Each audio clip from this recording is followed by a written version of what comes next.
Hello, everyone. Thank you for joining us. And we're going to give a few minutes for other people to join. And while that's happening, I want to introduce our incredible guest. I am so psyched to be able to introduce you to Karen Hurt and David Dye, the dynamic duo from Let's Grow Leaders.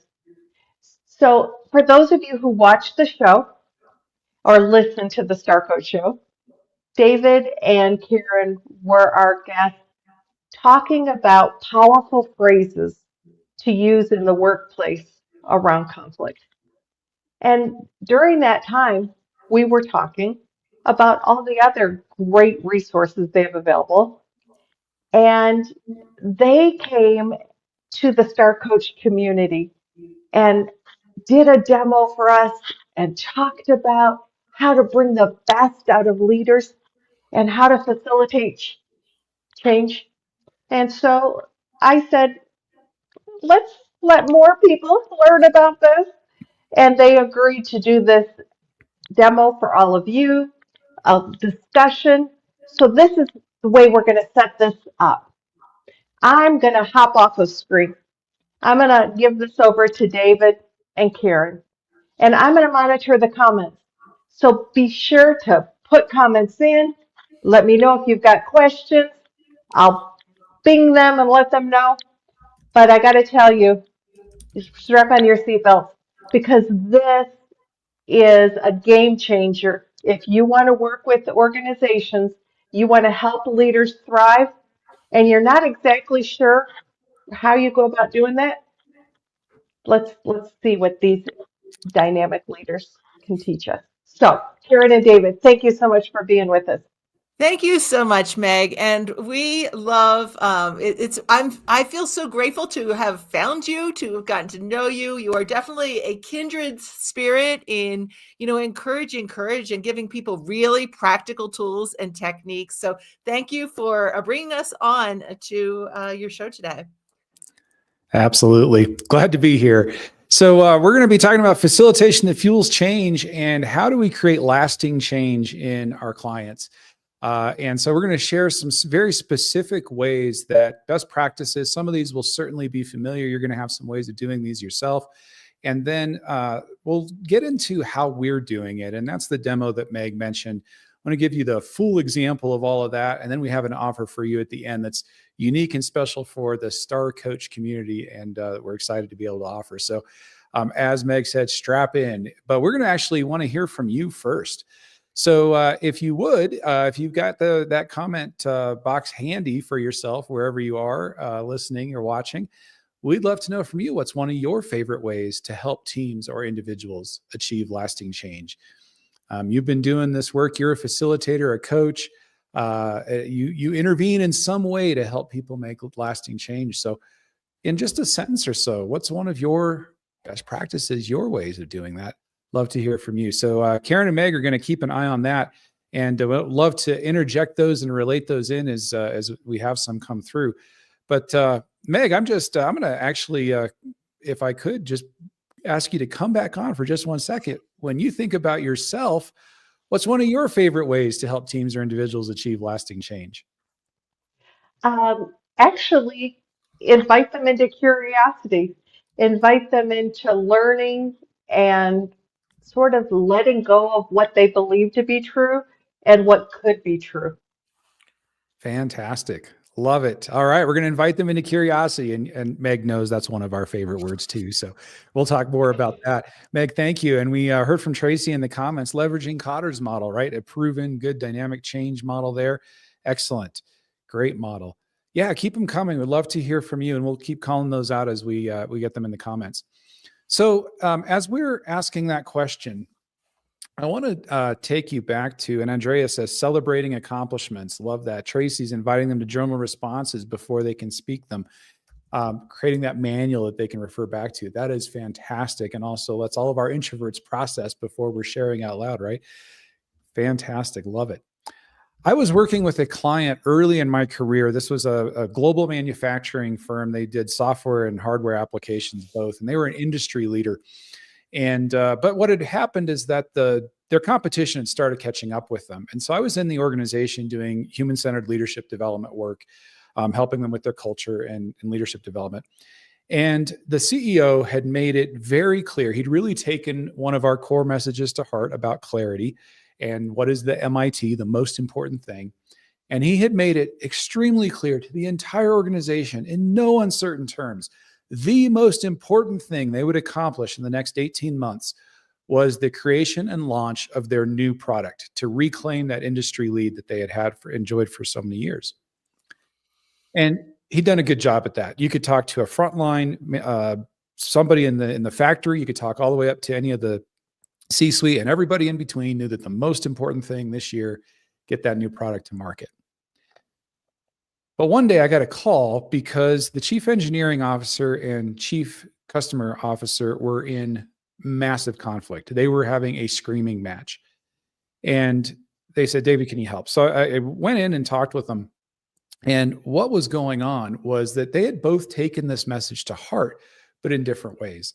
The chief engineering officer had heard, we got to get this new product to market. And he had pulled every single engineer 100% of their time onto product development, testing, fine-tuning, all the rest. Rational response.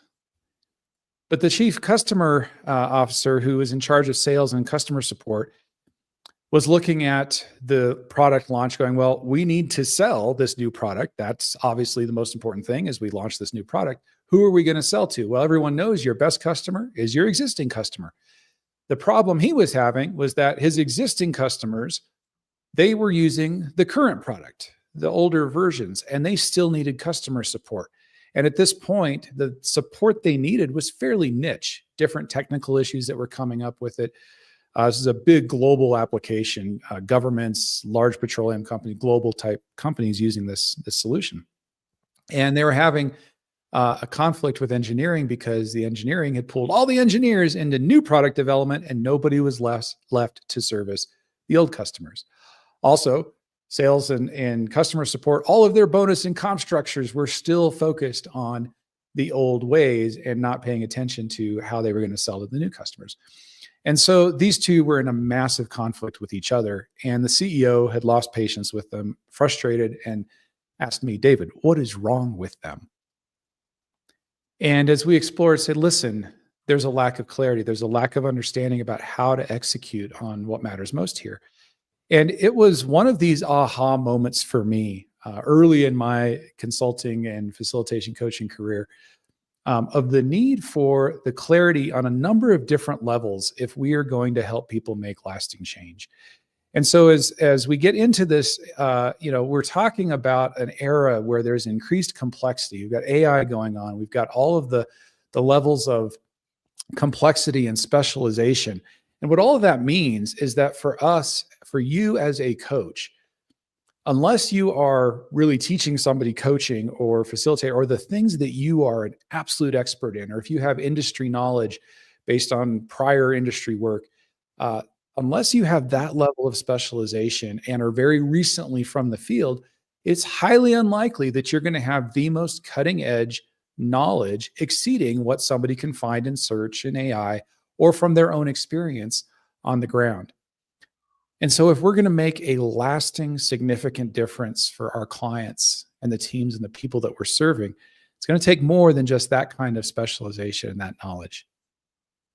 And so how do we become truly indispensable, trusted, and genuinely helpful?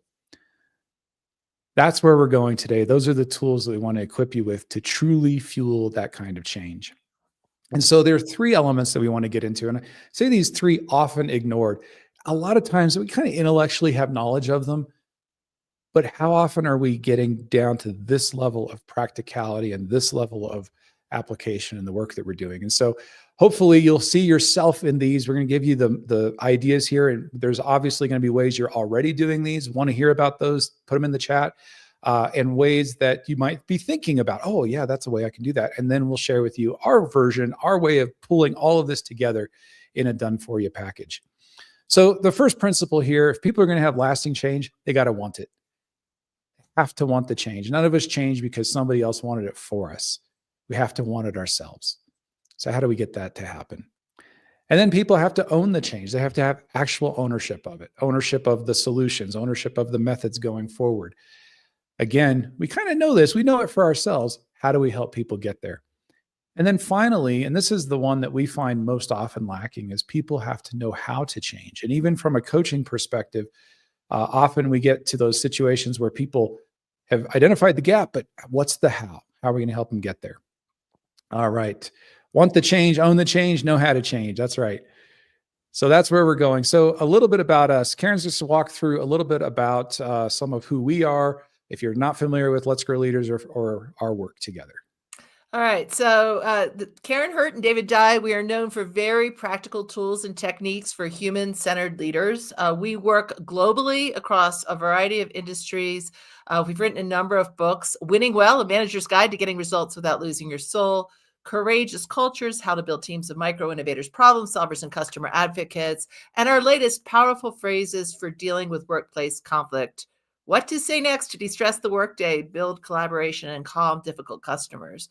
And what we're going to be sharing with you today pulls practical, tactical habits from all of these books, focused on 4 dimensions of a productive collaboration. So, in our firm, we do everything from large-scale culture change work. We do keynote speaking, we do leadership development events, and then we do, of course, practical leadership training. And Andrea just mentioned that after being on one of the calls with Meg, she bought the book. So thank you, Andrea. Appreciate that. And one of the things that with regard to our work is there is a lot of research behind all of this, especially in Courageous Cultures and most recently with Powerful Phrases for Dealing with Workplace Conflict. Founded on a 5,000 plus research project survey of 5,000 plus people across 46 countries, all 50 United States. So everything we're talking about here, research-based, and we'll share a little bit about that. All right, so let's get into this people have to want the change aspect of things. And so how do we tap into desire? We tap into desire by helping them create and embody a shared vision. So what's their picture of the future? And, in any kind of coaching conversation, you've got that basic, where are you today? Where is it you want to be? So there's some kind of visioning there. And we can do that with teams. We can do that with individuals.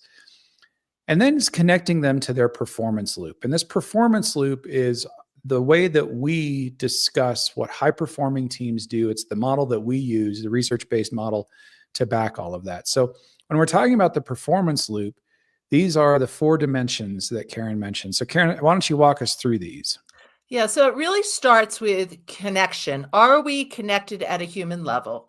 And then, that's really connection in, before you need to have collaboration, before you need to have a conversation, do you have a trusted relationship? And then how are you connecting as you're engaging? And then clarity. Do we have a shared understanding of success? Do we know what success looks like for our work together? But do we know what success looks like at a level below that for each of us personally as we're engaging? Curiosity. Are we genuinely interested in one another's perspectives and what's possible? And then commitment. Do we have a shared agreement? And so with each of these dimensions, there are a series of questions that every team is going to be asking. And that as facilitators, coaches, people who are helping to create change, positive change for them, these are the questions that summarized way of looking at these dimensions that each person on a team is going to be asking. So with connection, do we know one another as human beings? Does my team trust me? Do I trust them? Do people feel that we care about one another as human beings? Those connection questions. When it comes to clarity, do we have a shared understanding of success? Does everyone understand what a successful outcome does? What's the why behind whatever that task or project or thing is that we're working on?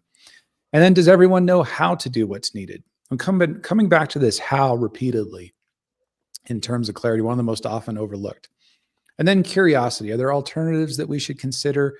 What would prevent success if we don't address it? What other perspectives or experiences should we consider?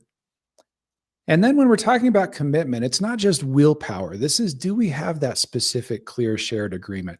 Are we closing the loop? We set an intention. Do we have a way to either celebrate success or practice accountability and follow up? What do we learn from that? How can we renew our commitment? and then practicing that direct, timely accountability. And so in your work, any of us doing this work, these are the 4 dimensions and the kind of questions that we feel and that the research has demonstrated are critical for organizations and teams to answer, or individuals who want to be successful within teams to be answering if they're going to be able to move forward in a high performance way. I'm seeing an LOL and I'll leave that to Karen. All right. So that's first, people wanting the change. Where are they in the performance loop? What is that shared vision? Then we go to people owning the change. Where does ownership come from? Coaching 101, right? We've got an ideal vision of the future, and then there's reality, and there's a gap. And as soon as we can create that tension, create that gap as coaches, people start to own their change. They start to examine, okay, yeah, there's a tension between today and my ideal tomorrow. All right. And if they're interested in that and they really want to get there, now there's some ownership starting to be created. So especially when we're talking about teams, it's how do we create that and how do we help them get there together? So we know that with ownership, you're experts at creating that ownership from a coaching perspective. Then we go to that third principle, and this is possibly our favorite. We love all the work and everything that goes into the rest, but if we are known for one thing as a firm, Karen mentioned, it is helping people with the know-how, getting super practical. And so when we're talking about helping people know how to change, we're going to get into this in some depth. And in order to go here, I want to ask you a question. When you think of the word soon, I'm going to give it to you in a very specific context, and I'd love for you to chat in your answer just for you. If I were to say, I need that report soon, what does soon mean for you? Not for anybody else, just for you. I need that report soon. What does that mean for you? Let's see what we get in the chat here. Some people will say as soon as possible. It means if it's my supervisor asking, Meg's going by the end of the week. We've got some star coaches end of the week. Karen says yesterday. Karen has a very high level of urgency. Yes. Tracy's going with today. Excellent. And for me, that means maybe today, maybe tomorrow, depending. Tracy says it depends on who's asking. Sure. Andrea's going with a few minutes. I've got a few minutes to get this done. We need it now. Right. So it's interesting. We were doing some work with a group of pharmaceutical CEOs throughout Europe. And you can imagine urgency is pretty important to them, getting those new pharmaceuticals to market. And so they were working on creating cultures of urgency. So I asked them, what does soon mean to you? And even these highly urgent CEOs had a huge range of answers. And this happens so often in our interventions, our leadership work, and in our conversations with any other human being, is we use words like soon or committed. Hey, I need you to be more committed. Or urgent. What does urgent mean? Or words like empathy. Hey, I need you to have more empathy here. And the challenge with any of those kinds of words that we use so frequently is the how is missing. And so one of our favorite examples of this came from a client that we were working with, and we were called in to help. Karen, I'll turn it over to you for this one. All right. So they called with a pretty simple request. They said, can you come teach our frontline supervisors how to get better at giving feedback to their agents answering the phones? Okay. I've spent a lot of time in call centers. This is not a hard thing, but I wanted to make sure that we were really customizing and getting to exactly what they needed so that it would have a lift in performance. And so I said, can I come and listen to some of the calls? And then can I listen to the supervisor giving feedback on those calls? So the very first call that I am listening to is an elderly woman, and she is calling in and she is clearly distraught. She says, hi, I mean, I've never, ever had to call you before, but I mean, my husband always did these calls, but gosh, I think I'm going to run out of oil. It was an energy company. I think I'm going to run out of oil. How would I know if I was going to run out of oil? I mean, I got this bill here. It's got all this information, but where do I know how much oil it has? How often do we get the oil? You see, I mean, my husband died last week and I think I'm going to run out of oil. And the agent on the phone said, oh, Mrs. Jones, I would be happy to help you with that. Can I please have your account number? Also, may I remind you that we're open 24/7 and we also offer plumbing services. Now, you do not need to be in the contact center business to know that that was a crummy call. Now, here's the part that was shocking. So I go to watch the supervisor give feedback to the agent. They've got a list of 57 items, and they're going through and they're coaching item by item. Did they use the customer's name? Check. Did they remind them that they were open 24/7? Yes. Did they ask for the account number in the first 30 seconds of the call? Yes. Did they bridge to another service and let people know that they had another service they could provide? Yes. The call scored great.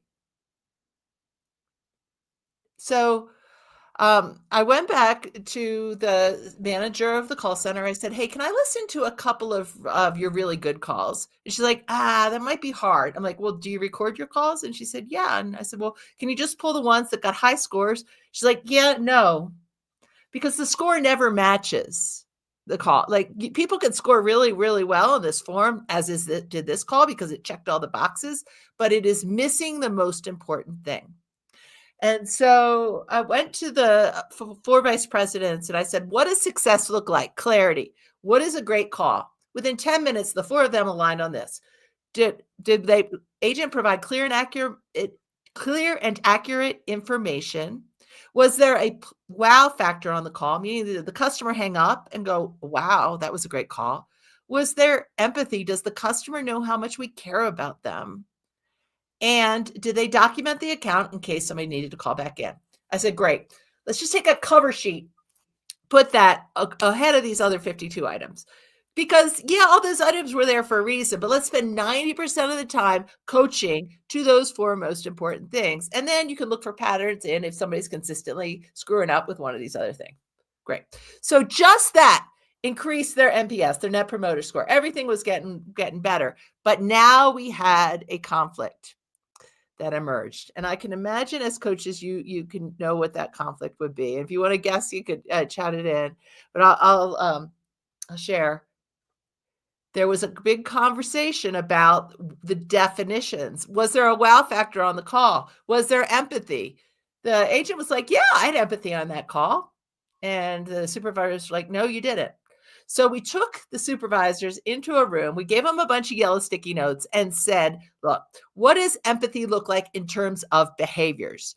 And asked them to write one behavior per sticky. And so then we put them all up on the whiteboard and we started to cluster them together. And we came up with a list of 10 behaviors that really, if you did these things, it would increase the empathy factor. So that when the supervisors were coaching, they weren't using the word, "Hey, be more empathetic." They were saying, did you ask them the next best question? Did you acknowledge their feeling behind the problem, the real specifics? And so then now they're having a much higher clarity conversation because they're talking about the habits and the behaviors as opposed to the bigger concept. So that is really the methodology behind the way we work with drilling vague concepts down into specific habits today. And of course, that's an activity, any kind of change where you're trying to implement, that's an activity that you can do, is to help people identify and get it down to a level of specific habits. So any idea that we're trying to turn into action to make change happen, got to turn those actions into specific habits. Those habits are the key to any kind of successful, lasting change. And that's do people know how to change? So yes, Meg, exactly. I hope you're getting ideas on how to engage with clients, engaging their brains, evoking awareness. So those three principles are all different elements. And all the work that we've done with coaches, facilitators over the years, there's always those opportunities for us to, okay, how can we invest in those? And where we want to go next is to share with you how we take those three principles, wrap them together in a way that requires a little bit of coaching, a little bit of facilitation, but that the people do the work themselves and truly invest in what is it? What is the ownership, the wanting of the desired change, the owning of the possibilities and that change, and then specifically their ownership of the how they do it. So what does that look like? The final element of this that we implement is also research-based, and that is including some kind of tactile experience and social interaction. There is all kinds of research that you want change to have. You want people to retain what they're learning, to follow through on the change commitments that they make, all of that, the more that we can engage people's bodies and the more that we can engage them socially with other human beings, that's going to enhance that learning and retention. And obviously, we have limitations on that to some extent because of the world that we're living in, and there's all the hybrid and everything else. But there's a lot that's still possible, even if we are working in those kinds of situations. And everything we're about to show you, we have done both remotely and in person. So if you are this kind of person, Meg told me there will be a quiz on the readings here. So feel free. No, I did have the other day, I said, I had somebody say, can you please send me those? I want to read them. I said, wow, that is a person who is invested in their research. But just in case you're wondering, okay, what's the research around this idea of tactile experience, body integration, social interaction, and the ways that enhances learning? Lots of research around that. So the way that we have incorporated all of this together is what we call the Synergy Stack system. And so we want to take a few minutes to share this with you. And then, as I mentioned, have an opportunity for you to engage. That's a unique opportunity for the Star Coach Network. All right. So our goal with the Synergy Stack is to help teams to accelerate performance, reduce stress, and work better together by really leveraging all three of those principles we've been talking about. Helping people want the change, own the change, and then specifically know how. And when we say teams, this is a system that can be used individually with individual team members in a coaching context, or with team coaching or team facilitation.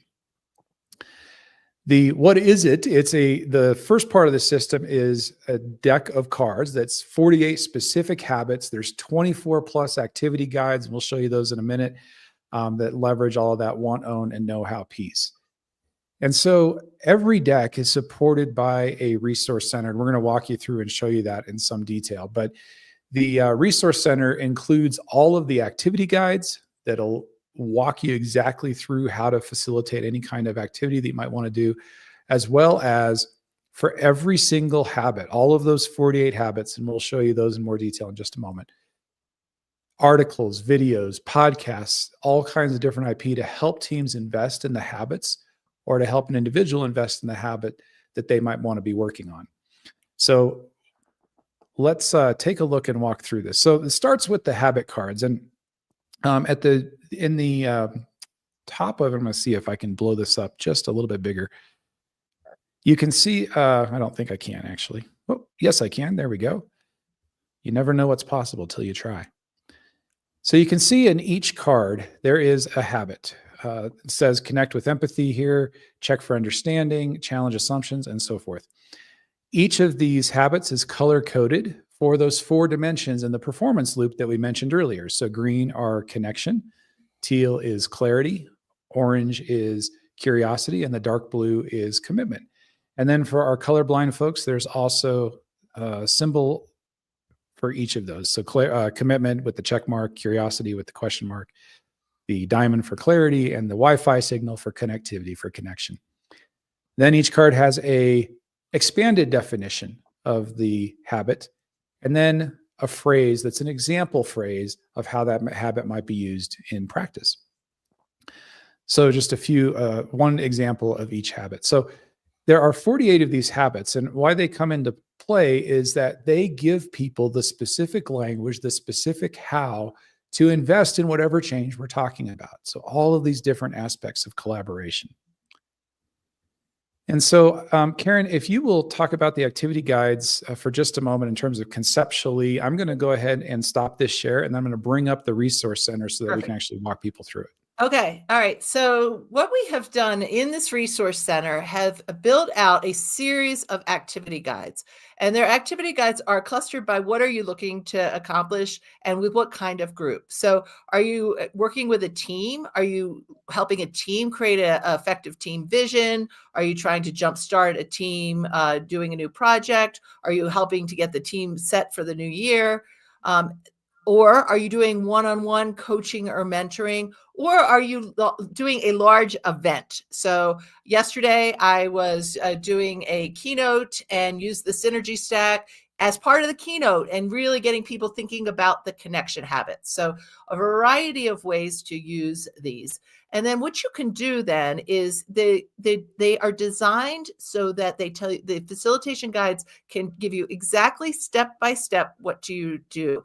And it starts with a summary of the activity. So if you're a very seasoned facilitator, you could say, I want to make this thing my own. We get the main idea, and then I'm going to go do me. You could do it that way. Or if you say, no, I like to have the step by step, I want to follow the science, it will say, start by saying good morning. These are the materials you need. Lay out the cards. This is how many decks you need per person, and gives you all of the logistics. So that is one key element of the Resource Center, are these facilitation guides. And then we also have an element that is the resources of the Resource Center. So David, looks like you are ready to give a demo there. Yep. So as Karin was mentioning, when you get into the Resource Center, this is what there's a nice welcome video, all that. And getting started breaks down exactly how the cards work, all that. So the activity guides that Karin was just mentioning are here. And so just to give you an example of the depth of different kinds of activities, Activating the Future is a great offsite. You can do a 2 to 4 hour program to help teams truly own that vision of the future, figure out exactly what they want to do to make progress there. And the ownership and commitment to create a 21-day sprint to activate that change is truly powerful.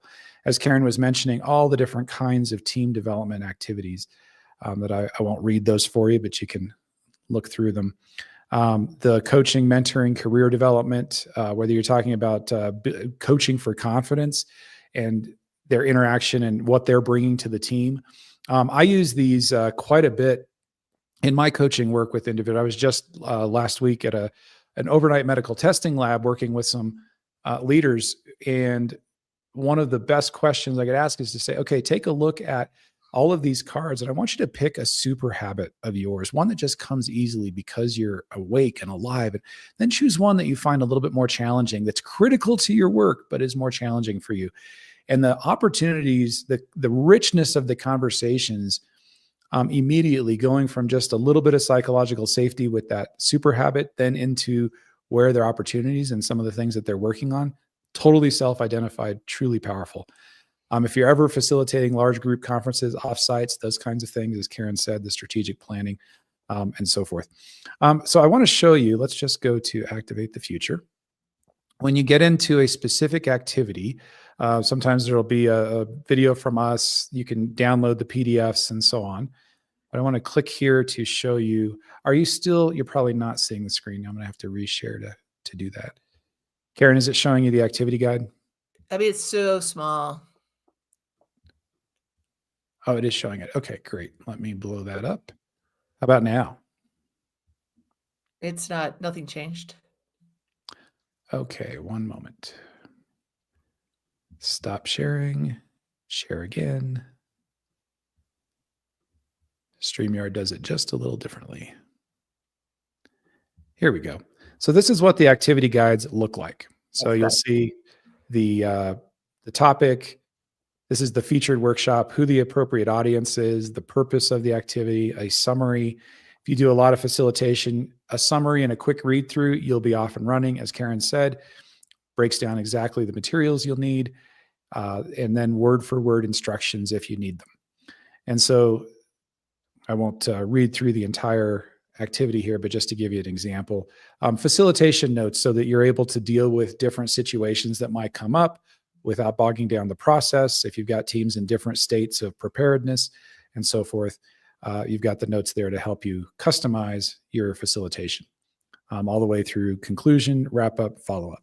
So that's what the activity guides look like. And as we said, there are 24 of those, all go into that level of depth. So those are the activity guides.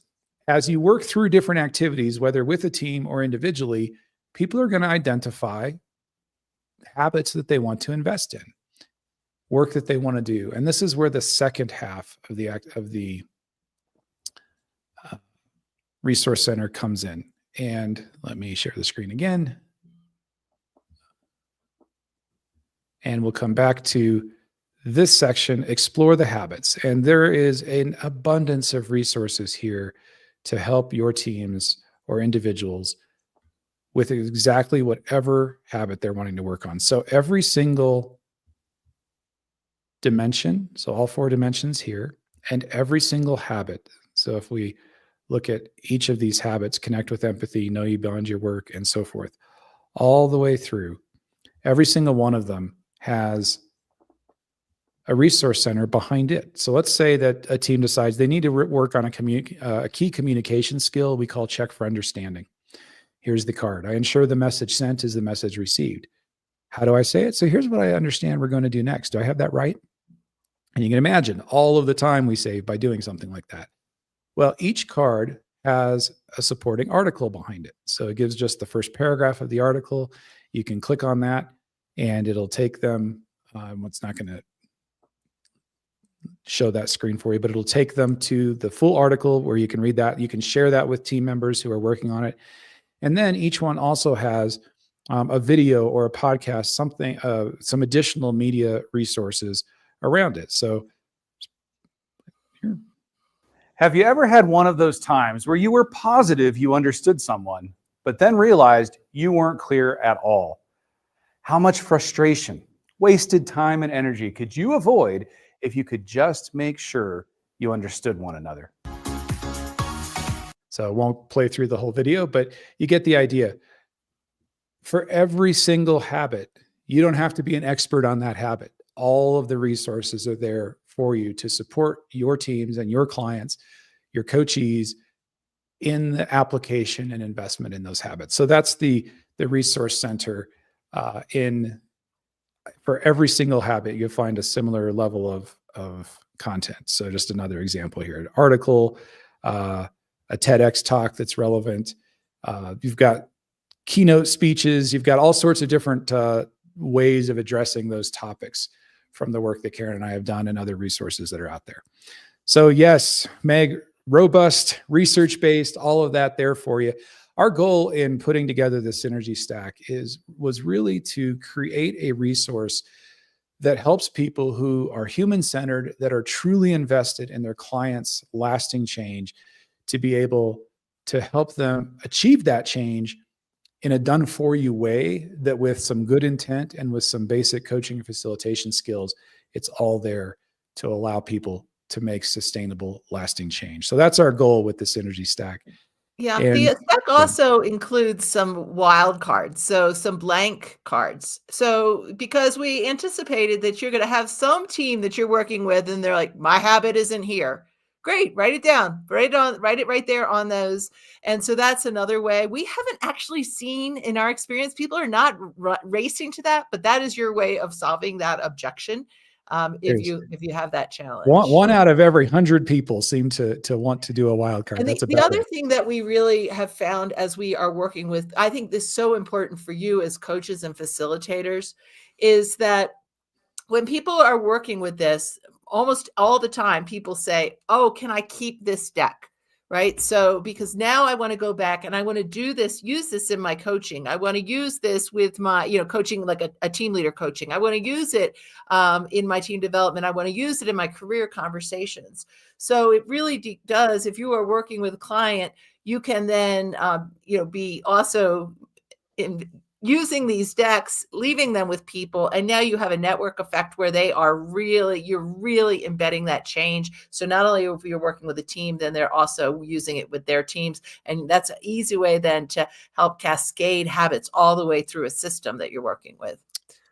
And so, as we mentioned, with all of those multiverse of different applications, we have a Star Coach Synergy Stack Facilitator certification putting together for you. And Meg, as we've talked through with this, we're going to tell you what all this entails and then give you an opportunity here. We'd love to get you in on this. So it's advanced training. So we'll walk through exactly how to use the deck, equip you so that you are able to make it your own, not be limited to the activities that you see there. Although there are 26 of them by the time you would do it, there are so many different other ways that you might want to use it, and giving you the tools to be able to do that. Including, as Karin mentioned, being able to leave decks behind or use them.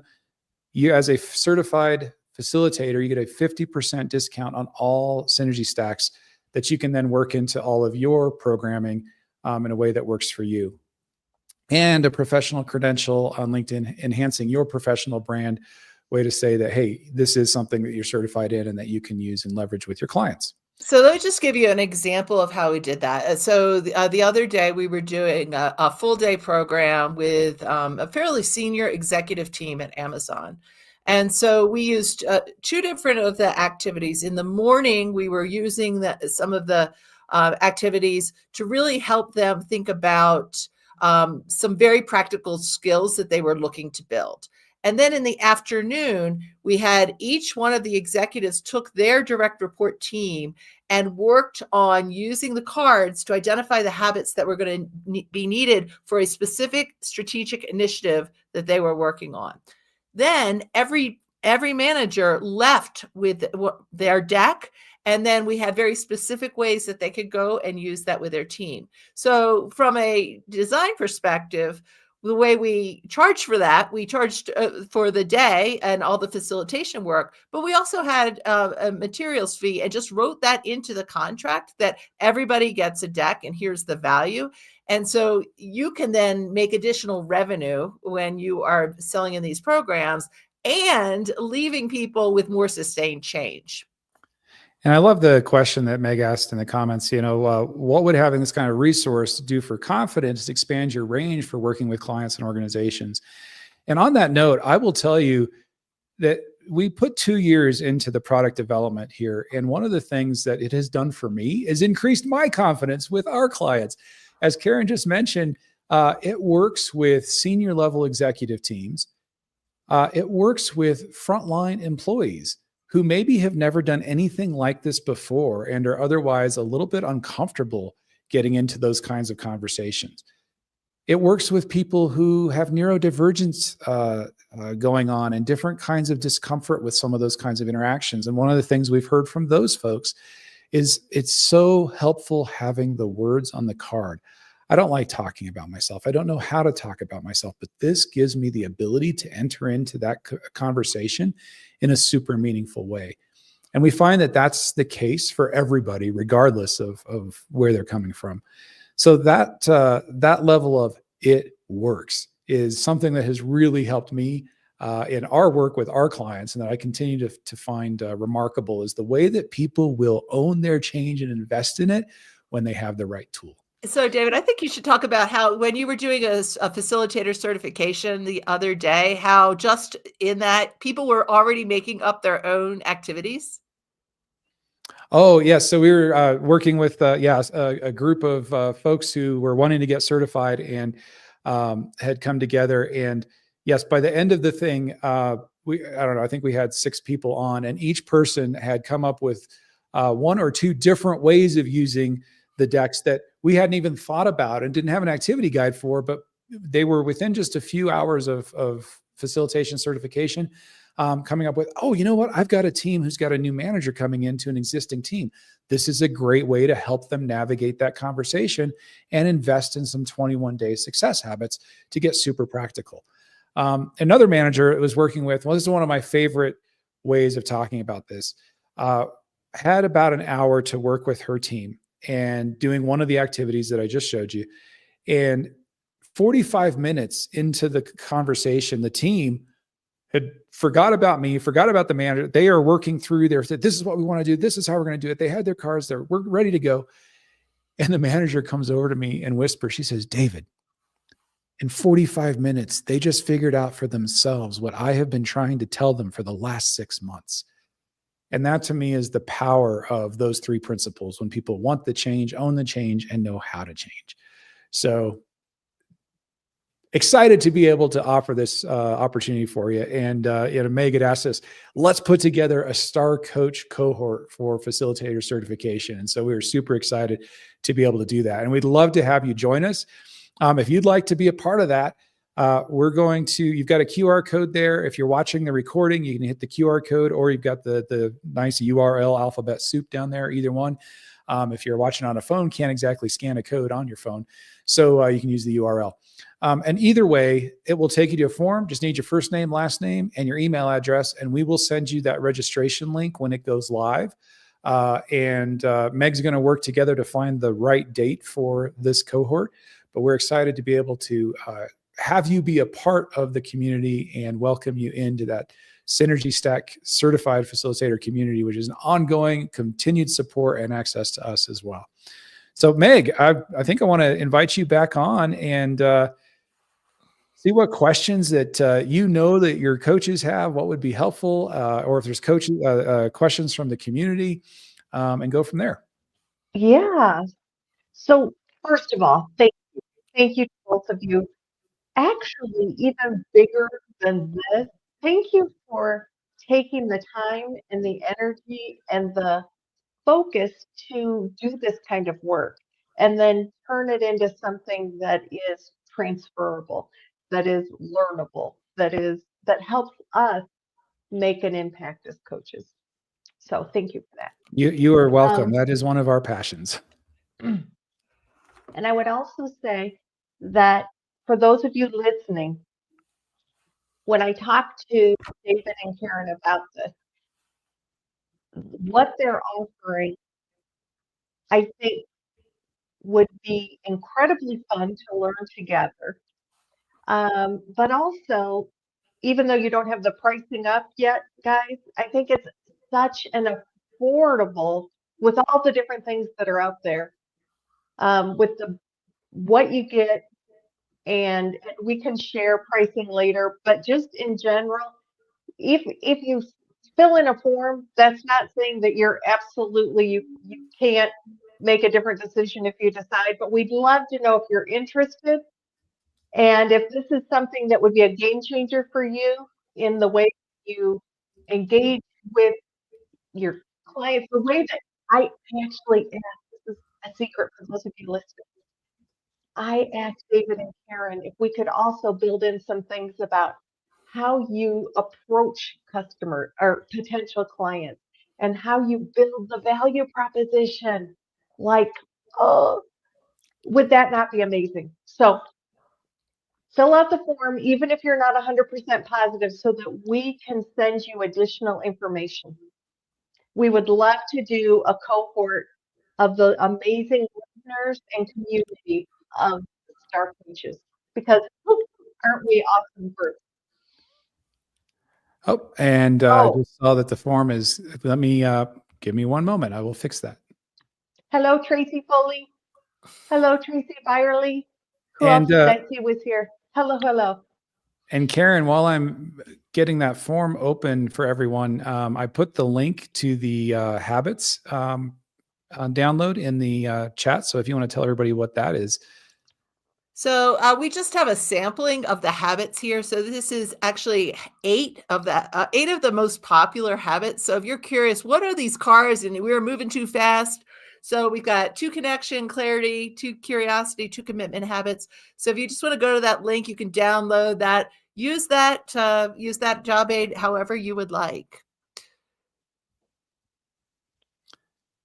For anybody who's listening to the replay, this is still available. If for some reason you can't find the link, I will just contact me, leave a comment.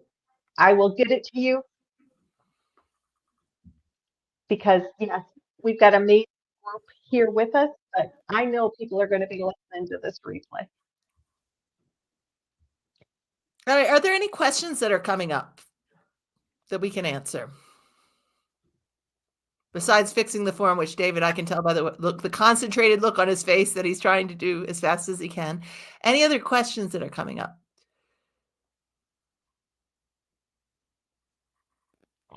Any thoughts about how you might use this, or whether you have an idea? Could I do this that we could bounce around?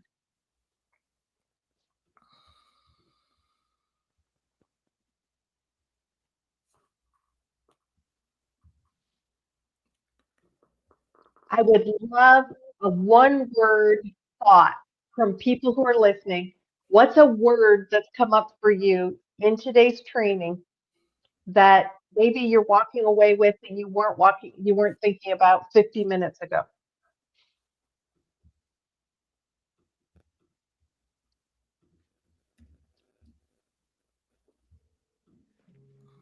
You guys know I'm going to challenge you. Come on. Let's get with the program.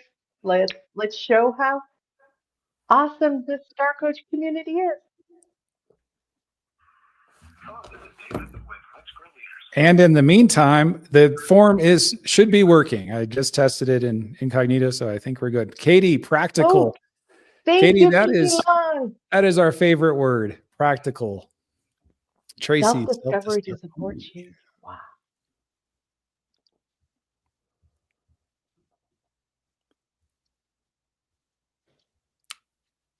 Well, David, those are we are some good fixed? words. We are fixed. We're good to go. Okay, good, good. Well, if anybody has any questions, certainly can reach out to Meg. You can also reach out to us. We'd be happy to answer any questions that you have as we go through this. This is our contact information here. You can connect with us on a LinkedIn. Even if you're not interested in Synergy Stack, we would love to connect. We love sharing. We share a lot of content, so we'd love to connect with you that way. Okay.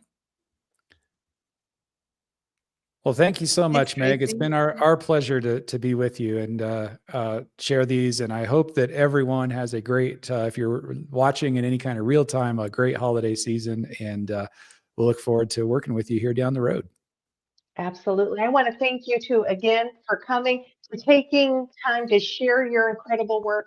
And anybody who's listening, whether it's now or in the replay, leave a comment. I'll be checking comments and I'll follow up with any questions or forward them on to Karin and David. Fill out a form just so that we can stay in contact with you and let you know what's available. Because I got to tell you, I've been doing this work a long time and I'm always looking for resources that help coaches do their job more effectively because the world needs the impact that coaching brings. And this, I mean, I get approached repeatedly to offer my community things. I don't do it very often. This is something that I would like. We need to do this. So thank you for that. All right. Thanks so much, Meg. Thank you, everybody, for joining. All right, everybody. Thank you. Bye.